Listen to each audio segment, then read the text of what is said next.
game of the night. Mavs, Clippers, after the controversy in Game 1, where Dallas had Kawhi on the ropes and Kristaps Porzingis gets thrown out. Luka was brilliant. Here we go. Luka picking up where he left off. Oh, and the big fella Porzingis getting out some of that frustration. And the Mavs would jump to an early lead. They're up 10-2 there. Second quarter, they're up 15. And Luka is distributing. How big is Boban? Look, he barely has to jump here on the feet. Oh, and he throws it down. Boban, 13 big points, 6 of 8 from the floor, off the bench. Mavs up 17, still in the second.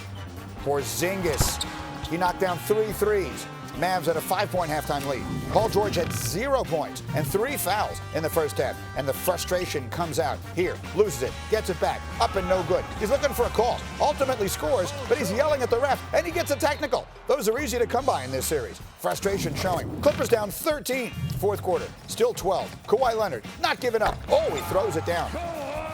Emphatically, Kawhi had 35 and 10, but it wasn't nearly enough. Mavs led from start to finish. Luka had 28. Porzingis on the flush. Mavs even the series with a 13-point win. Doc Rivers, what happened? I just think they're playing well, and honestly, they're playing better than us right now, and we have to pick our play up. Just goes to show you the West is tough. AFC just beat the first seed yesterday. The West is tough. It's a tough conference.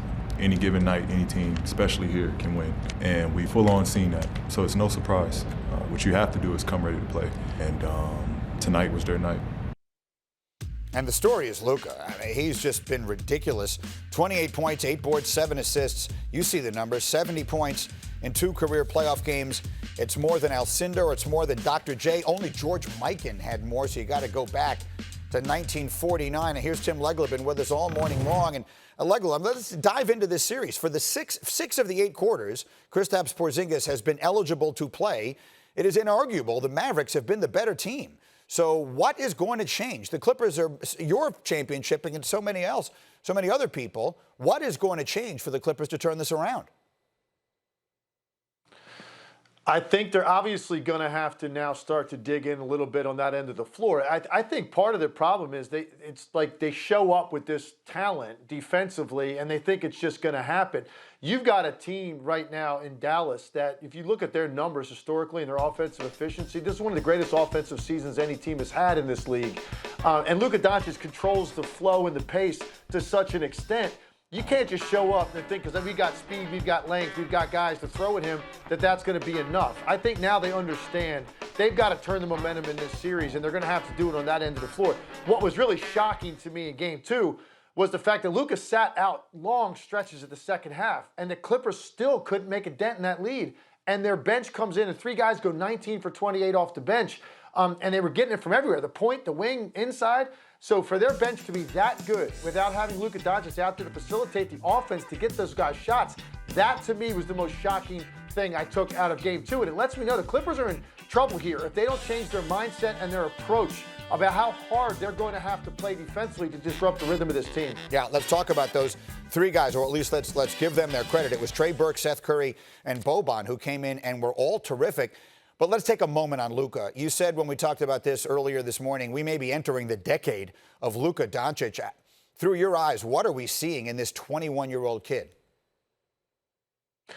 Yeah, you know, it's funny. His first game, his rookie year against the Phoenix Suns, I was watching that game, and in the first 6 minutes of that game, he threw 3 passes that made me realize this guy was on a completely different level in terms of his awareness. He sees things happening well before anybody else on the floor. And in fact, I actually see him get frustrated sometimes because he turns the ball over because defenders don't react the way they're supposed to, because he knows what you're supposed to do. And if you don't, he might throw it off your face, and now he's got a turnover.